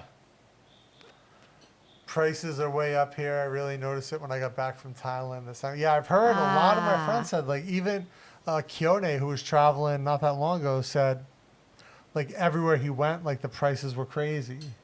Right? It does feel like... Oh, yeah, Keone said that to you, right? Yeah. Oh, no. $350 buys a lot of chicken wings and seasoned fries. Imagine here. Eat here in Bangkok in a nice restaurant. I can't even imagine, like, a dinner that would approach 12,000 baht. Maybe expensive wine. Yeah, maybe, let's say you go to, like, El Gato, the steakhouse. You buy a couple dry-aged tomahawks with some wine. Maybe you're at 12K? I don't know. I never go there. Yeah, me either. Or even like El Mercado. We live next to El Mercado. If you didn't buy wine at El Mercado, I don't think you could hit 12K on their menu. And like at the time, that was like the most, not expensive. It wasn't the most expensive, but it was the most popular place in Bangkok, I think, when we lived next to it. It was definitely like the hottest spot on the weekends. But like you could, if you got like all the expensive things on the menu at El Mercado, you might hit 4 or 5K. For 2 people. For 2 people. Right? You might hit, like if you got like their lamb chop or like one of those like one of their really expensive items that was like 2,000-3,000 baht. No, but think about like compared to the same category restaurant to that restaurant that Joe pay. Maybe that's here like it's not gonna be like no, the same. It's not even close. Not even close. Right? Yeah. Think about the quality of food and the restaurant categories. I maybe think like Dave & Buster's like burgers, chicken wings, chicken tenders. so it's like is it equal to like a Korean fried chicken restaurant here? It's more. The price is more than KFC. Yeah, right. But it's like. But it's not high end. But Dave & Buster's has video games that you play as well. So let's say this. Let's say you go to like a barbecue plaza at the top floor of MBK. Okay. Right? Eat for 5 people. Yeah. And then go play video games in the arcade at the top floor of MBK. I don't think it's not reached. You're probably not even at 3K. Yeah. Because what does barbecue plaza cost per person? I don't know จำไอ้บาร์บีคอนมันเท่าไหร่วะประมาณ300คนได้ไหม 300? 300-400 maybe not over 400 So let's per say person. 400. So you're talking there's Even till 5 of you're them, full. right? So it's 2,000 baht. 2,000 baht, right? For dinner, right? And then you go play video games. Maybe another 2,000. Yeah, for 3 kids to play video games and you and Unlimited your date. coins. Yeah. I mean, until retired.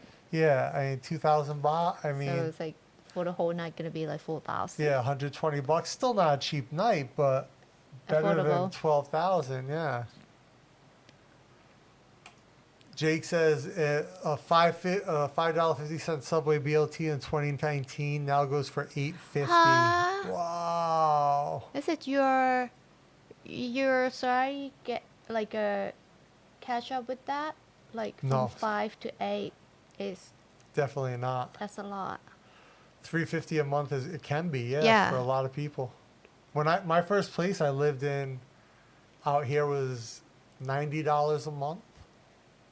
I mean, it wasn't a great place, and it was outside the city, but it was $90 a month. Eastern Washington, a foot long is $13. Damn. Oh. Damn, wow. When I'm in Thailand, I hit up the Muslim Brotherhood for my beef.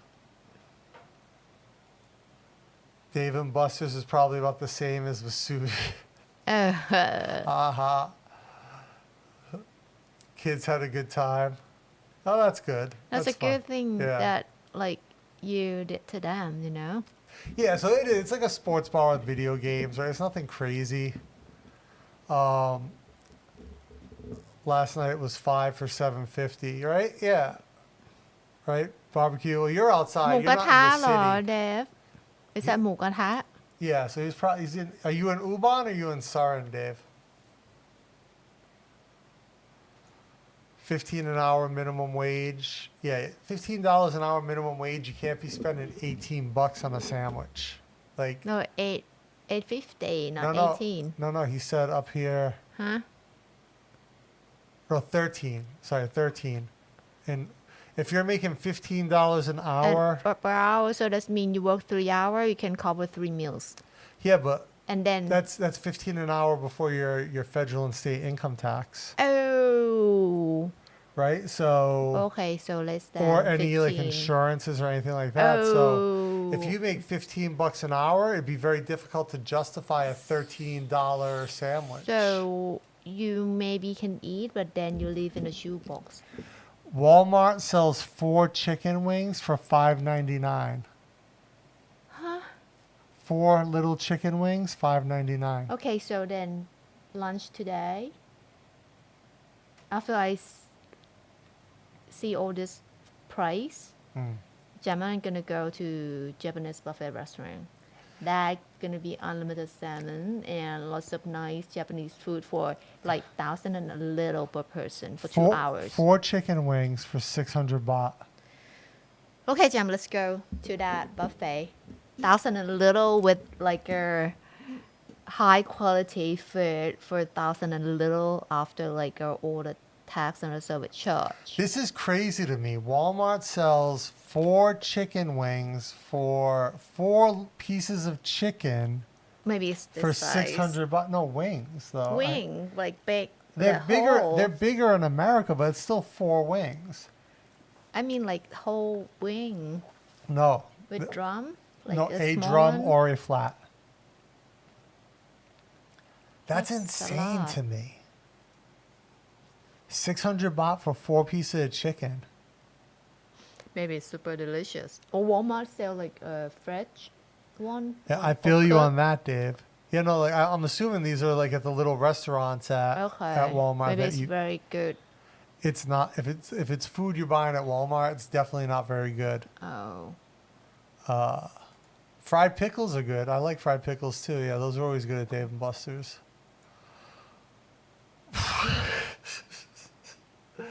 That's a different type of buffet. Different type of fried pickle he would have got at Nana Plaza for $3.50. Oh. Dave's in Surin. So 5 people for 750 baht for barbecue in Surin. Good price. Good price. Great price. Actually, when me and you went with Keone to Best Beef, I don't think it was. It's like 1,000. Yeah, was something. it Jam with us? Yeah. Yeah, so 4 of us 4. for Buffet Yeah. and a drink and ice cream. is included in buffet. No, I'm saying and ice cream included. Not that no one said it tasted like ice cream. Yeah. Most of the money went to the games. I spent most of my time with the 7-year-old. So are the games crazy expensive at Dave and Buster's? I don't remember. I remember I spent actually the one time I went, I think I spent $30 playing some big rig driving game. It was like this simulator as a truck. Like I basically was paying money to play a video game truck driver. It was fun, but I mean, in hindsight, I probably spent $30. This is 20 years ago. These wings aren't that big, not fancy. In the deli, the breasts are $3.99 each. So 1 chicken breast for 150 baht. So that's a kilo of chicken here, I think. More than a kilo of chicken. Usually a kilo of chicken's like 60 baht, 90 baht. I don't know. Yeah. I forget. At least when I price. see it at the little Tesco. God, man. It took 15 people on the river on a pontoon boat, all the booze, soda, 3 times the food we needed, all day with our own DJ for singing, swimming, and clean water, 7,000 baht. Yeah, it's crazy. You could still get a hot dog for $1.60 at Costco. Okay. That's a loss leader for them, right? Like they don't make money on that.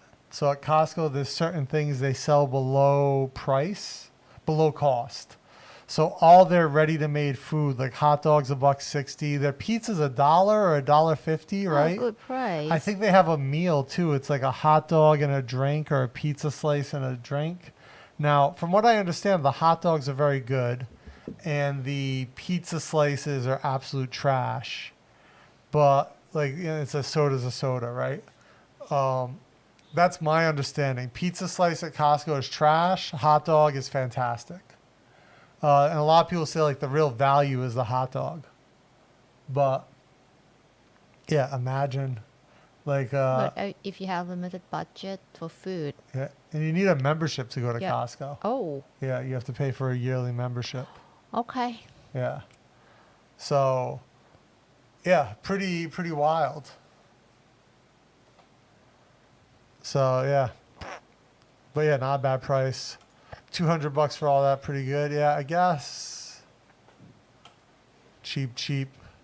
Yeah, on the river for sure. 7,000 for all that. I can't see Dave. He can't see me. Please say hi to Dave for me. Why can't you see Dave and why can't he see you?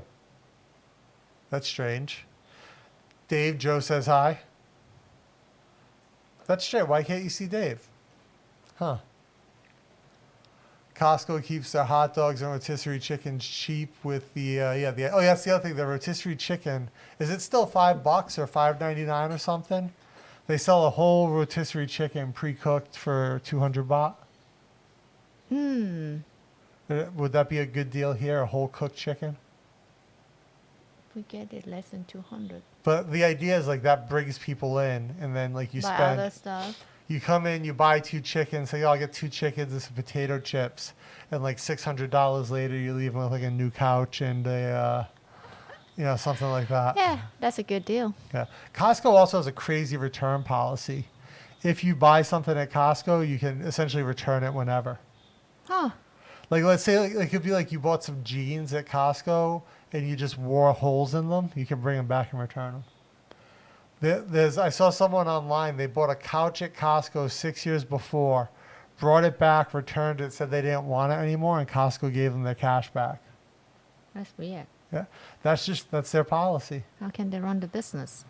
I think the only thing it doesn't apply to is electronics. But yeah, that's their thing. I wish I could get that at Costco. Yeah, I wish we had Costco here. It'd be awesome. That's right. It's a gimmick, but it's a pretty good hot dog.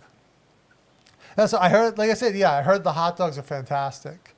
I remember when I lived in the States, I had a Costco membership. The hot dogs were big.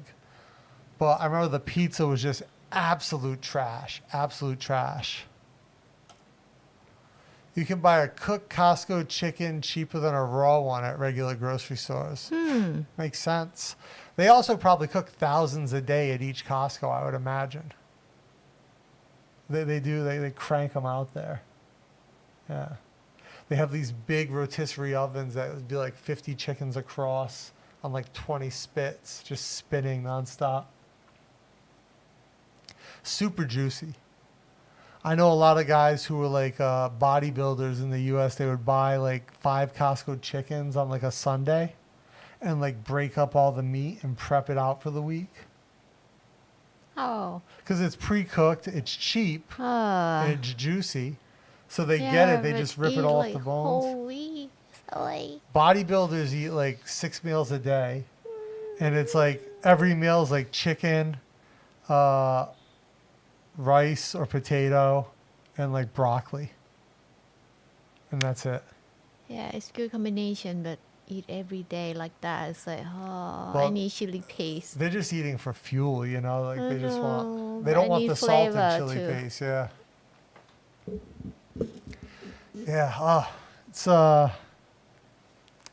yeah, definitely like what was it? Tesco? No, was it Big C was trying to do the wholesale club for a while, like a macro style, but they were selling like, remember you would show me like they had the big teddy bear. It was like something club. Was it Big C Club or Tops Club? It's like only one location that big on the Ramachu. They closed it, right? No, Oh, it's it's still still there. open. Okay. We just never visit. Yeah, you have to. And Well, it's like import stuff too. yeah. Yeah, maybe we should go visit sometime. Oh, you don't want to take the bike? Not that we could buy anything because we got the bike, right? So it's not like we could go buy a bunch of stuff and come back. Then what's the point to go there? Check it out. You need to buy a membership? No, just Okay. go. The macro is weird, right? You need a macro membership, but you don't have to pay for it. Yeah. I like macro a lot. They sell some interesting stuff. Hot dog and Coke, $1.50. Yeah. Hot dog and Coke for $1.50. That's not a bad deal. Costco chicken price hasn't changed here in Florida for the last 5 years. Wow. Craig's in Eastern Washington. Have to go into Seattle. Really? Condition 1, ready to rock. Can't not see fentanyl camps, blue tarps. Yeah, I've heard Seattle's like pretty run down now. Yeah, rotisserie chicken, half the price of the fresh chicken.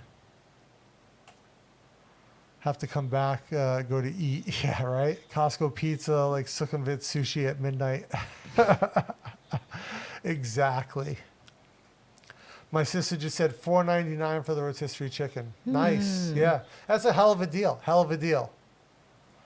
Oh, no, Joe. Pala Pizza is the creme de la creme. That's the Pala Pizza is the New Haven of Bangkok. Right? That's the New Haven pizza of Bangkok. Pala. Top pizza. Top pie you're going to get. Best pizza in the city. Crispy, fresh, amazing flavor. That's where it's at. Best. I mean, I know you like Bing's because it's thin, but like if you compare the two. I like both. Yeah, they're both great, but if you had to pick only one. Tough, right? But I'll pick Bing's. right, because it's thin. Yeah. Also, Bing's is crispy, but for me, Pala's the top. It's easy to bite. And then Bing's is like right here, right below it. I think time to wrap it up. We got some stuff we got to get done. It's been a few hours. Guys, I want to thank you for rocking with us, as always. Right? Again, another great live stream. Thank you so much. Had a blast, and we'll see you next weekend.